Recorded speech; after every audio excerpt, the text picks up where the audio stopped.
Discipline यानी कि अनुशासन, ये सिर्फ एक शब्द नहीं है, ये एक सफर है, एक ऐसी जर्नी जो किसी की भी जिंदगी को पूरी तरह से बदल सकती है। तो चलिए आज इसी सफर को समझते हैं एक कहानी के जरिए। एक ऐसे इंसान की कहानी जिसने अनुशासन को अपनाया और अपनी लाइफ को ट्रांसफॉर्म कर दिया। कभी कभी ऐसा लगता है ना कि सब कुछ बिखरा हुआ है, बिल्कुल अनफोकस्ड और एक ही जगह पर जैसे फंसे हुए हैं। हमारी कहानी का जो हीरो है ऋतिक, वो भी बिल्कुल ऐसा ही फील कर रहा था। उसकी लाइफ बस एक ढर्रे पर चल रही थी, न कोई एक्साइटमेंट ना ही कोई बड़ी अचीवमेंट। तो ये है ऋतिक, दिल्ली में एक छोटे से फ्लैट में अकेला रहता था।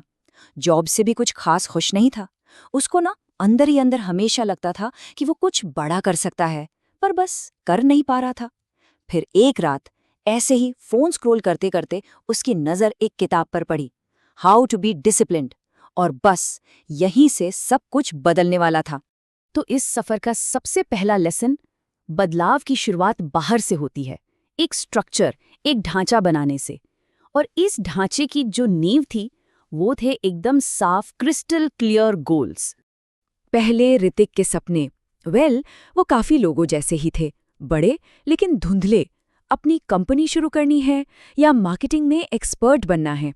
लेकिन ये सब ना बस ख्याली पुलाव थे, क्योंकि इन तक पहुंचने का कोई साफ रास्ता वो था ही नहीं। फिर उसने किताब में एक लाइन पढ़ी जिसने उसको अंदर तक हिला के रख दिया। अगर पता ही नहीं है कि जाना कहाँ है तो वहां पहुंचोगे कैसे? और बस उसको अपनी गलती समझ आ गई। एक मंजिल, एक डेस्टिनेशन सेट करना जरूरी था। और उसने आखिरकार वही किया। एक नोटबुक उठाई और शायद लाइफ में पहली बार ऐसे गोल्स लिखे जो बिल्कुल साफ थे, जिनको नापा जा सकता था, प्रैक्टिकल थे। मतलब फिटनेस से लेकर नई स्किल सीखने तक, नॉलेज बढ़ाने से लेकर अपने रिश्तों को टाइम देने तक, सब कुछ। अच्छा, गोल्स तो सेट हो गए, लेकिन उन तक पहुंचना कैसे था? और यहीं ऋतिक को अपनी सबसे बड़ी कमजोरी का एहसास हुआ। उसकी लाइफ में कोई तय रूटीन ही नहीं था, और किताब ने उसे यही सिखाया कि एक स्ट्रक्चर्ड शेड्यूल, बस वही अनुशासन की फाउंडेशन है। और रूटीन का पावर देखिए, मतलब उसकी जिंदगी बदल ही गई। जहां पहले दिन एकदम क्योटिक, बेतरतीब होते थे, अब वही दिन स्ट्रक्चर्ड और प्रोडक्टिव हो गए। आखिरी मिनट की भागदौड़ उसकी जगह अब प्रोएक्टिव प्लानिंग ने ले ली थी। लेकिन हाँ, ऋतिक ने एक और बहुत जरूरी सबक सीखा कि रूटीन का मतलब कोई जेल नहीं है, लाइफ है। अचानक से चीजें आ जाती हैं, तो एक अच्छा रूटीन वही है जिसमें थोड़ी सी फ्लेक्सिबिलिटी हो, थोड़ा लचीलापन हो, बैलेंस। बस वही सबसे जरूरी है। तो ठीक है, बाहर का स्ट्रक्चर तो सेट हो गया, अब बारी थी अंदर के खेल की। लेसन नंबर 2, अपने मन पर काबू पाना, यानी सेल्फ कंट्रोल और माइंडफुलनेस।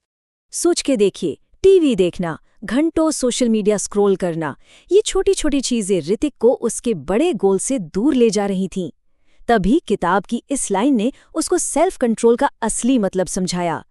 डिसिप्लिन ये चुनना है कि अभी क्या चाहिए और सबसे ज्यादा क्या चाहिए।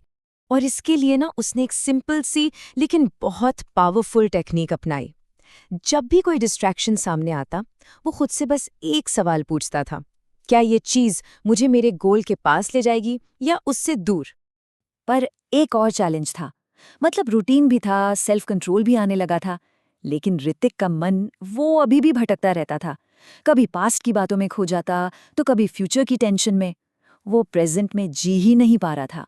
तभी किताब ने उसे मंकी माइंड के कॉन्सेप्ट से इंट्रोड्यूस कराया।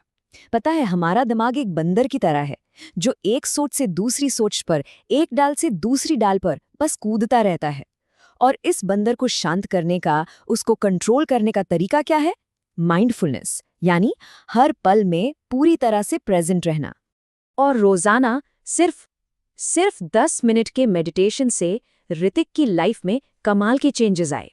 काम पर फोकस बेहतर हो गया, प्रेशर में शांत रहने लगा, और उसके रिश्ते भी और अच्छे होने लगे, क्योंकि अब वो हर बातचीत में 100% प्रेजेंट रहता था।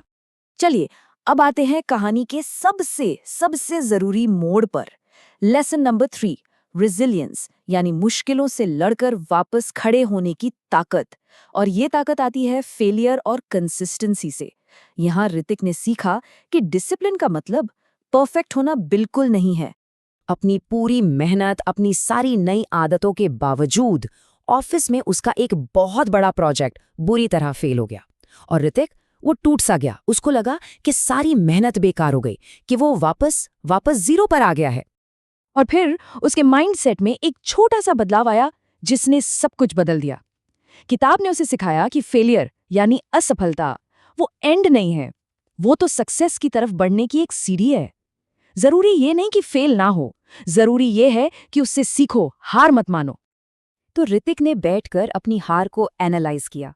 उसने अपनी गलतियों को समझा, जैसे कि टीम से अच्छे से कम्युनिकेशन नहीं किया, काम को ठीक से डेलीगेट नहीं किया। उसने खुद को ब्लेम करने के बजाय प्रोसेस को और से बेहतर कैसे बनाए, इस पर फोकस किया। और फिर आया सबसे आखिरी और शायद सबसे जरूरी सबक, जिसने बाकी सारे लेसन्स को एक धागे में पिरो दिया। वो था कंसिस्टेंसी, यानी निरंतरता। रोज, हर रोज बिना रुके अपने काम पर लगे रहना।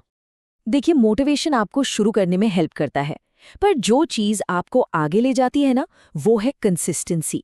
ऋतिक को ये बात समझ आ गई कि डिसिप्लिन इस चीज पर डिपेंड नहीं करता कि आज काम करने का मन है या नहीं। डिसिप्लिन तो बस रोज उस काम को करने की आदत है। फिर कुछ महीनों बाद ऋतिक को एक और प्रोजेक्ट मिला, बिल्कुल वैसा ही। इस बार उसने अपनी पिछली गलतियों से सीखा और कंसिस्टेंसी के साथ काम किया।